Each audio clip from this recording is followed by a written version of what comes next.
Okay, you guys, welcome back to another episode of Presley's Pod.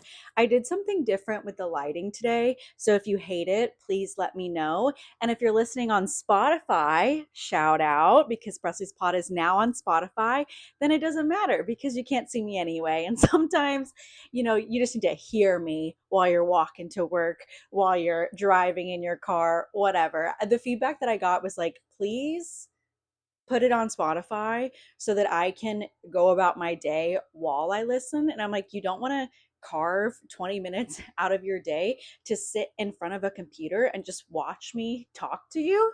Wow, I'm truly offended. But then I was like, you know what? It's a podcast for a reason. And I actually feel a lot better about it because now I can say, like, I have a podcast. I used to say, like, oh, I have like a YouTube show.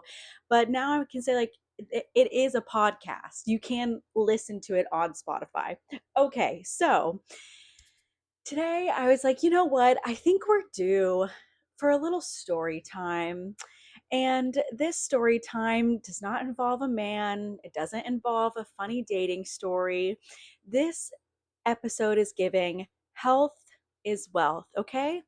So today I'm going to tell you all the story of how I ended up needing a colonoscopy and an endoscopy at the ripe age of 26. Okay? So get comfortable, turn up the volume, lay in your bed, do whatever you need to do, and let's get into it. Okay, so I have always had some stomach issues.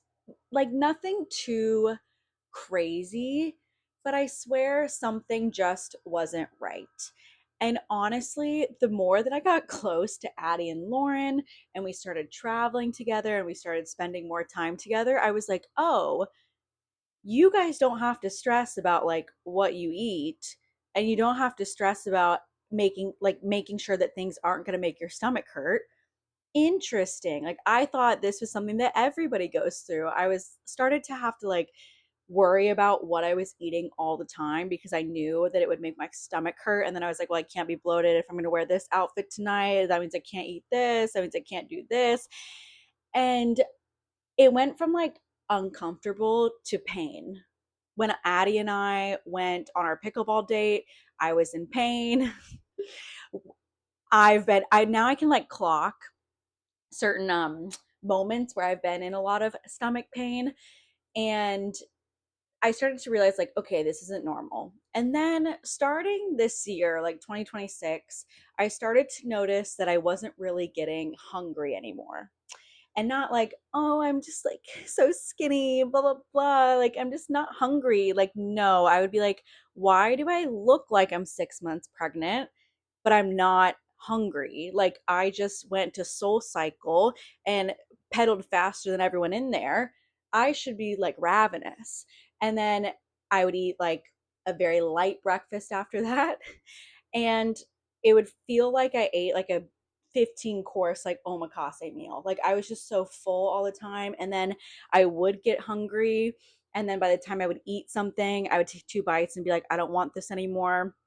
And it was not like it was not good, obviously, because I was like, I need energy to go about my day. I live in New York City. We're walking everywhere, we're running around. Like, I need fuel and I need to eat, and I love food. So I would love to be able to eat. It got to the point where I was like, okay, I can eat this same thing for breakfast. This doesn't hurt my stomach for lunch. And dinner, like, we'll see if my stomach's hurting by then, and then I'll decide what to eat. And here's the thing about it, I have good self awareness, right? So if I ate dinner out and maybe it wasn't the healthiest meal, and I woke up the next morning and I was like, hey, my stomach doesn't feel great, I'd be like, yeah, it was dinner last night. Or I'm having really bad acid reflux. Oh, it was probably because I drank last night. Like, I could start to put the pieces together myself, but when it came to like the hunger and the bloatedness, I was like, why, if I eat this yogurt, do I look like I'm carrying a child? And so, I was like, okay, I have some self awareness. There's things to work on. Like, if, it's not like I went to the doctor and I was like, hey, I eat McDonald's 3 times a day and my stomach hurts. Tell me why. Like, I felt like I had done everything I could by myself to try to figure out what was wrong, and I couldn't figure it out. Cutting out foods, whatever, foods that I was allergic to as a child, I was like, yeah, let's cut those out, whatever. So then I started to notice the hunger thing, and that's when it was just like not great. Then, not to get too TMI on the pod, and only a few people know this, but then there was one symptom that happened, and that's the symptom that everyone's like, you need to go to the doctor. And all I'm going to say is if you see something somewhere where it shouldn't be, you got to go to the doctor, okay? I have never had that experience of being like scared to go to the doctor. I'm like, please sign me up. Let's go. I like will go to urgent care for literally anything because I'm like, I know that I will go home and spiral and Google and try to figure out what it is by myself.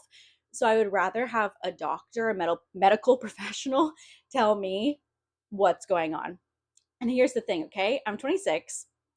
So I'm not on my parents' insurance. Side note, when I first moved to New York, I think I was 20, my parents were like, see ya, it's too expensive for you to be on the insurance. Bye. And I was like, cool, cool, cool, cool, cool. Great. So I also have no money. So I was literally like getting my teeth cleaned by dental students at NYU. Okay. And I haven't had any problems yet. So, but now we're here. I have insurance through work. I have very good insurance, but it is a process to try to figure out how it works. Like they make it, it's a very, very small, like not not everyone can have it. It's like through a union. Like we're trying to figure out how, like I swear something changes every single day. And so like I know everyone that works in the office.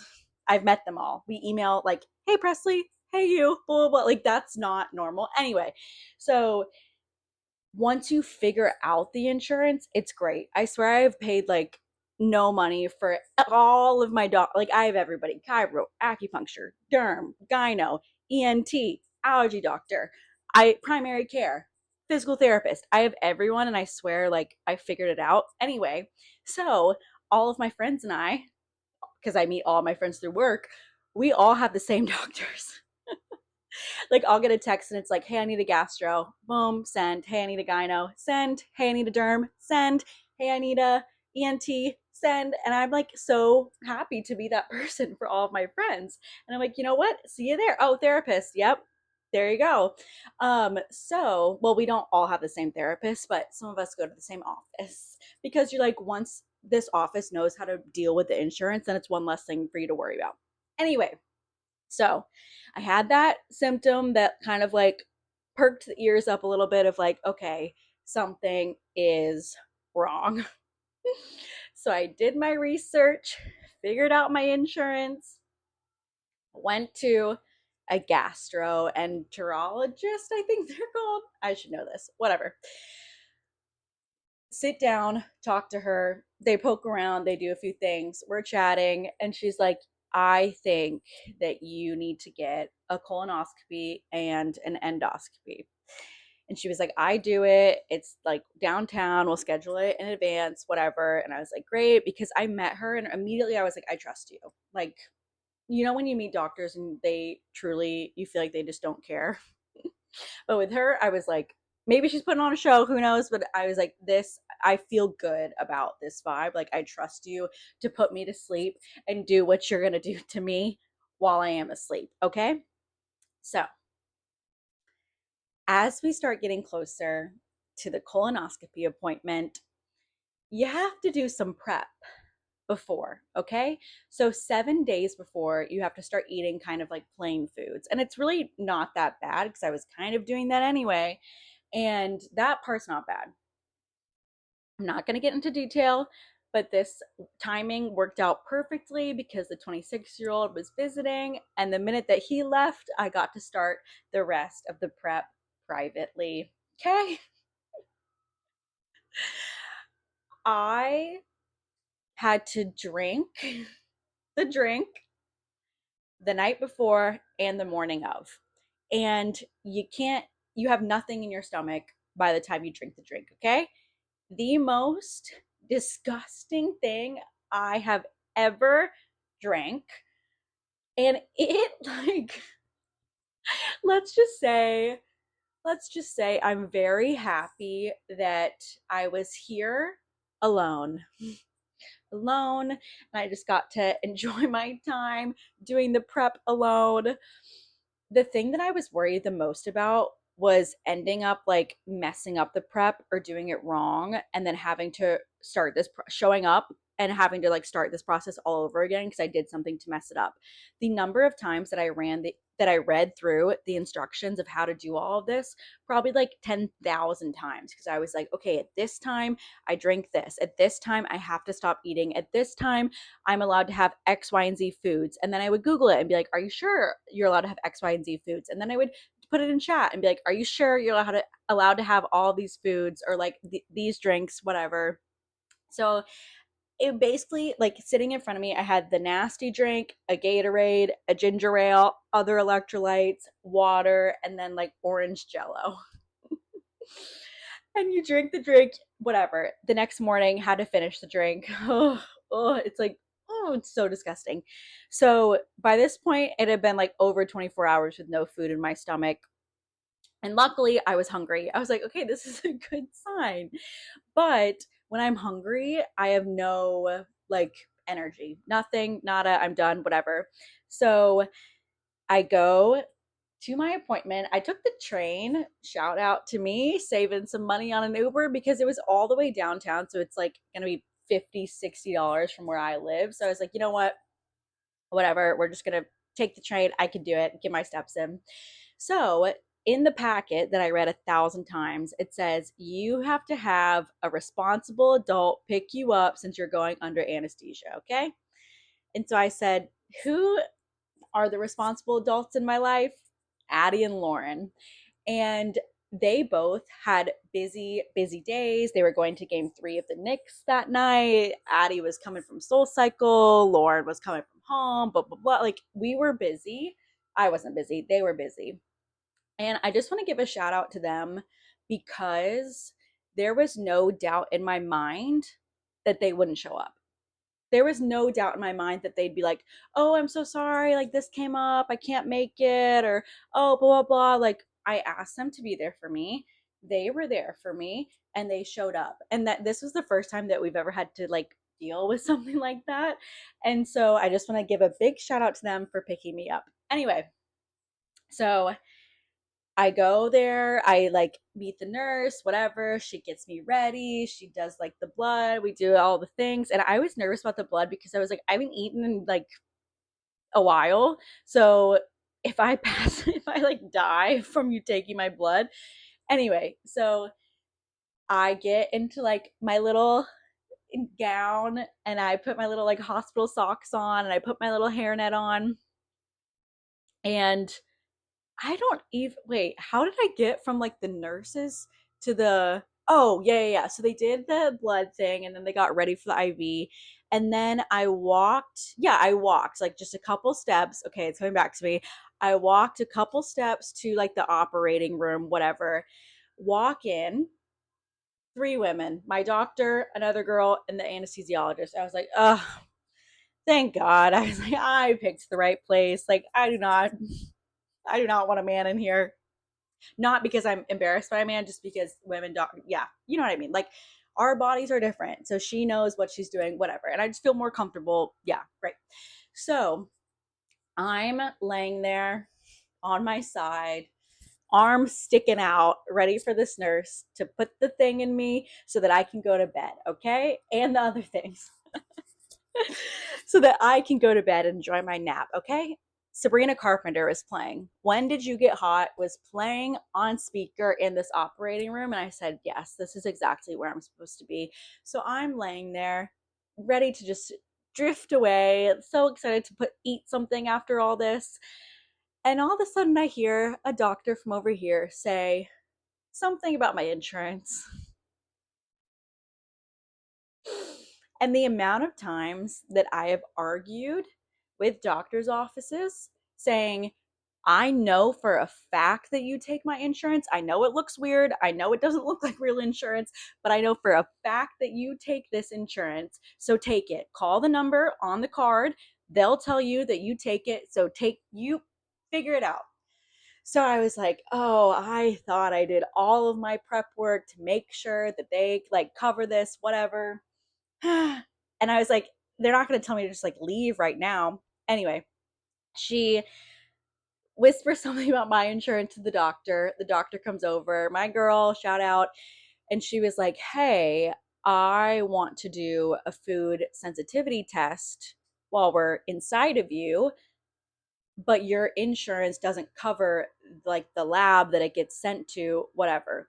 And so I was like, okay, basically saying like you're gonna have to pay out of pocket. And so I was like, okay.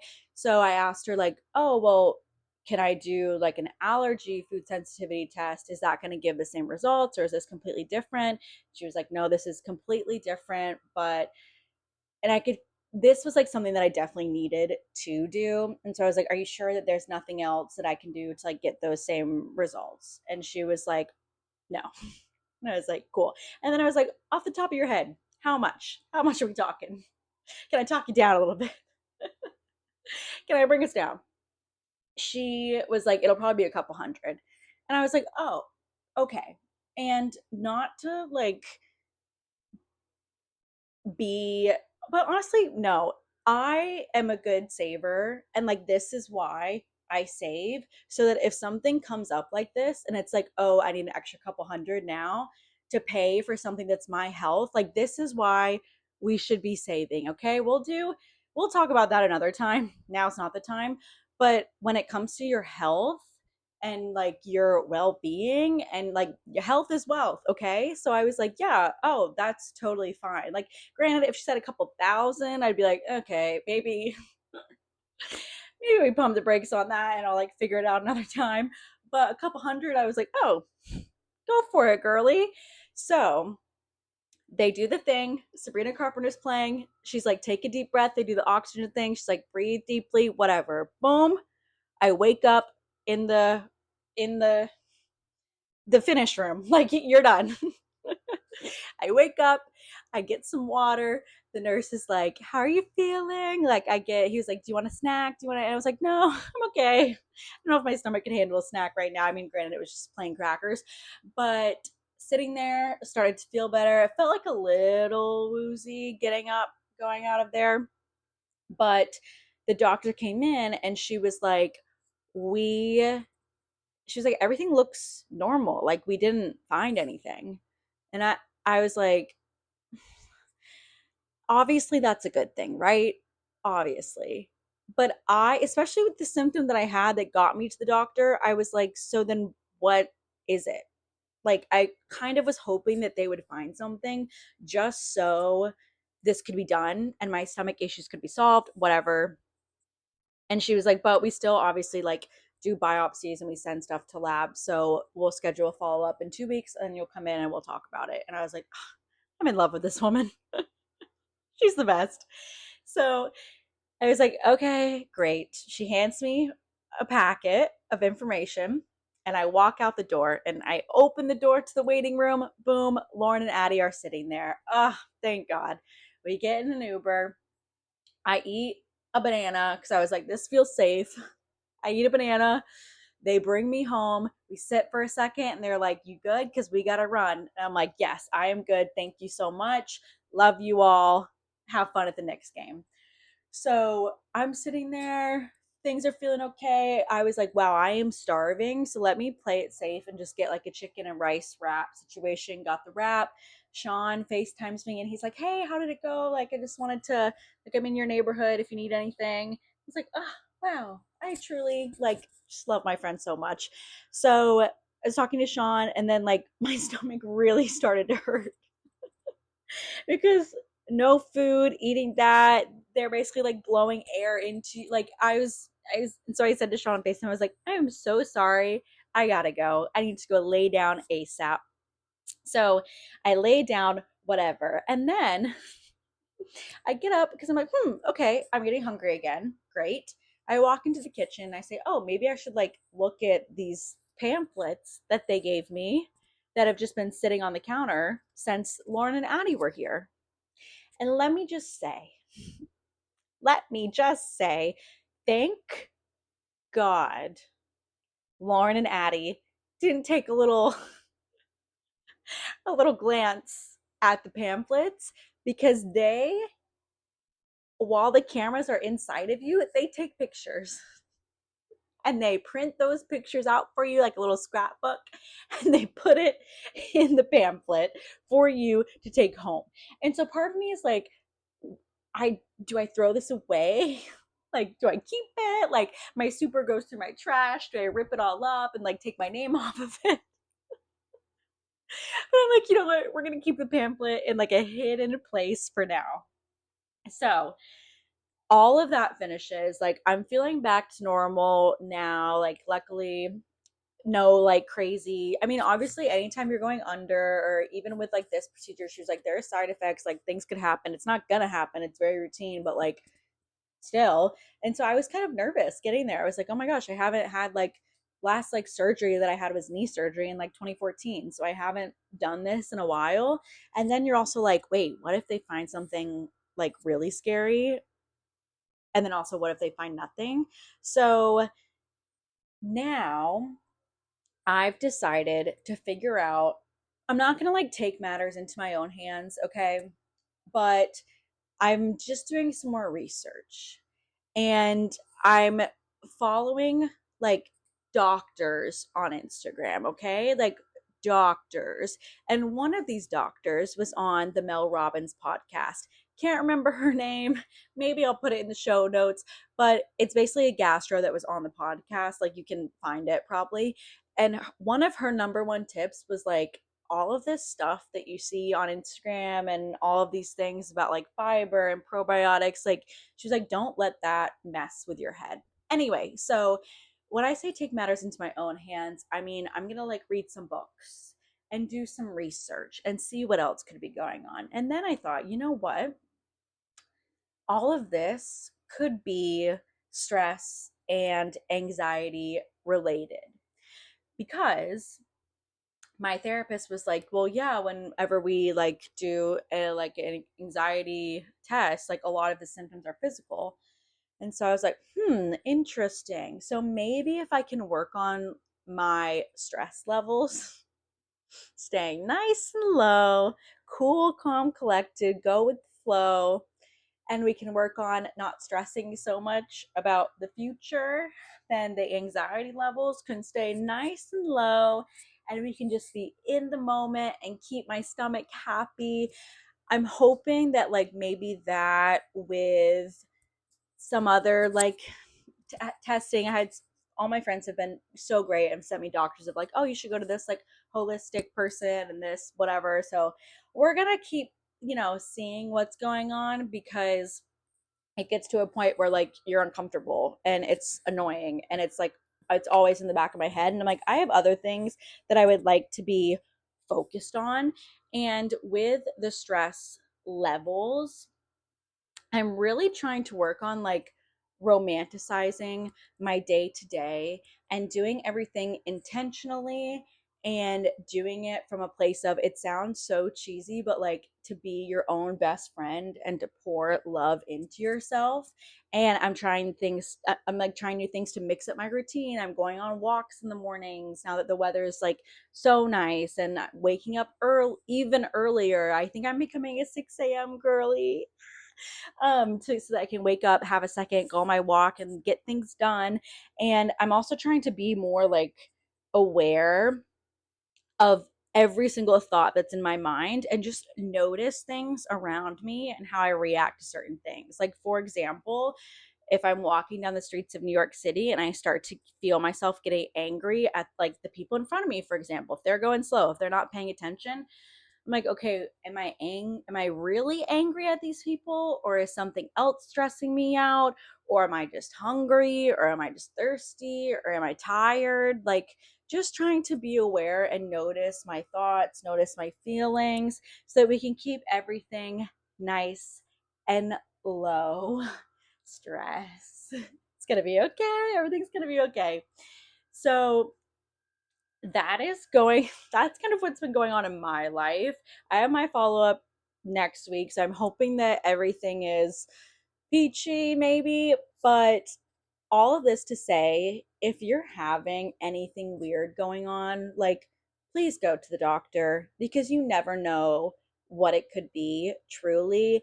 And driving yourself insane, Googling symptoms, asking around, like, just go, just go. And I also think that we keep like a lot of that health stuff to ourselves, like things that make us nervous or symptoms that we're having, etc. And even yesterday, Lauren, Addie, and I, we randomly all had 3 hours midday. And so we said, you know what, let's just go sit outside and hang out. And we're trying to be better about talking to each other. Like when when I was in my funk a couple weeks ago, Lauren was also in a funk, and we didn't say anything to each other about it because we didn't want to bother each other. So we're kind of getting to that point in our friendship where we can be really open with each other and talk about like we stayed on one topic with one of them probably nearly the whole time, but I could tell that it was something that she really needed to talk about and really needed to get off of her chest because I was like, I don't have any updates. Life is good, no complaints, just trying to keep stress levels down. But I was like, we do need to spend time talking on this. And she even texted us after and was like, oh, I'm sorry that we talked for so long. I'm sorry that I'm spiraling. But I'm like, no, this is what we're here for. Like, we need to have each other's backs and we need to talk to each other so that we can, one, it just feels so much better to talk to people. And two, you can just get it off your chest and hear what you're saying come back to you and all the good things. Anyway, so my hot take for the week is, well, one, happy 1 year Presley's Pod again, shout out to me.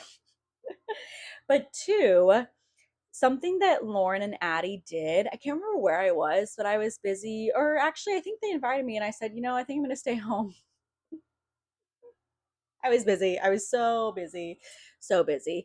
Um, they had a night in New York where they were like, we're just going to make this feel like we're on vacation.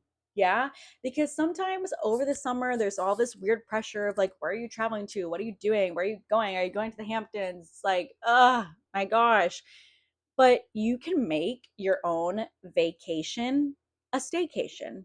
You can go gallivant around a new part of town. You can go book a day pass at a pool. You could even go spend the night somewhere that you've never stayed or like go slightly out of town, but not too far away. Like take a train. There's ways to do it that you don't have to spend a ton of money like getting on a plane just to like do what other people are doing. So I think when we go out, how can we make that even more intentional? Like for me, if I go out, I need to know that all of the work during the day has been done. And I also need to know that I don't really have anything that I'm too worried about the next day so that I can be present and enjoy my time with my friends. And I don't have to stress about like what's happening tomorrow. So I think how can this summer you take some time to give yourself a little staycation, and how can you have a vacation mode, vacation mindset without having to travel or without having to like take too much time off? How can you explore a new part of your city, going and staying in a new hotel? So you know, me saying get out there, crazy, crazy. But I think we could all explore just a little bit more and have a little bit more fun now that it's summertime and we're keeping the stress levels low. So I love you all. Happy 1 year of Presley's Pod, and I will see you next week. Bye.